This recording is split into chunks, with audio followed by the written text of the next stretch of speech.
Estimate the answer to the following question.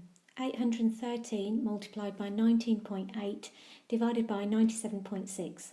Now the key word in this question is the word estimate, which means we only want an approximate answer to the question. We do not want to work out the exact value, and if you work out the exact value in an exam, you will not get any marks. So it's important to read the question carefully. In order to estimate an answer for the following, we're going to round each of the numbers in the question to one significant figure. I'm just going to do a quick example of rounding numbers to one significant figure. So if we're rounding 813 to one significant figure, that means we want to represent 813 using one important number, and the rest of the numbers can just be represented as zeros. So the first significant figure is 8, so we're going to drop a line after the 8. And we're looking at the number after the line. Now if this number here is 5 or above, then the 8's going to round up to a 9. Now in our example, it's only a 1, so the 8 is going to stop as an 8. Now these numbers can just be represented as zeros. So we've got a 0 there and a 0 there. Therefore, 813 to one significant figure is 800. And as you can see, we've only got one important figure, and then the rest of the digits are just zeros. And also, you can see that 813 is roughly the same as 800. Okay, so we're going to round 813 to one significant figure, which is 800. Then we're going to multiply that by 19.8 to one significant figure, which is 20. And then we're going to divide that by 97.6, which is 100 to one significant figure. Now we're going to multiply the top line first. So we've got 8 times 2, which is 16. And if we just count the zeros, so we've got 1, 2, 3 zeros. So I'm going to put 3 zeros after the 16. And obviously that's still divided by 100.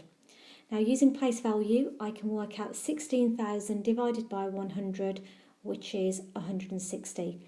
Now obviously if you need to use your place value table to divide by 100, then obviously you can go ahead and do that. Estimate the answer to 637 divided by 3.2 multiplied by 9.6. So 637 becomes 600, 3.2 becomes 3, and 9.6 becomes 10. Okay, so from there I need to work out what this bottom line is. So obviously we've still got 600 at the top, and at the bottom we've got 3 times 10, which is 30. Now from there we've got 600 divided by 30. Now this doesn't mean we need to draw a pizza and cut it up into 30 slices. So if you don't know how many 30s go into 600, we can change this fraction here into another fraction which is a bit more manageable. So what we're going to do is we're going to rewrite this fraction using equivalent fractions. So we've got 600 over 30. Now because I don't know how many 30s go into 600, I'm going to change this 30 into something a bit more manageable, and I'm going to change it so we're dividing by 3, because I can draw a pizza and divide by 3. So how do you get from 30 to 3? Well, you've divided by 10. So because I want to keep the fraction the same, I'm also going to divide the top by 10 as well. So we've got 600 divided by 10, which is 60. Now, just want to make clear that I haven't actually changed the value of the fraction. So this here is exactly the same as this here. These two are equivalent fractions because I've divided the bottom by 10 and I've divided the top by 10 as well. So 600 divided by 30 is exactly the same as 60 divided by 3. These two, they're the same thing. Okay, so 60 divided by 3 is a bit more manageable.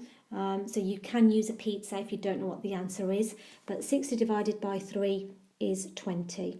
So therefore 600 divided by 30 is also 20.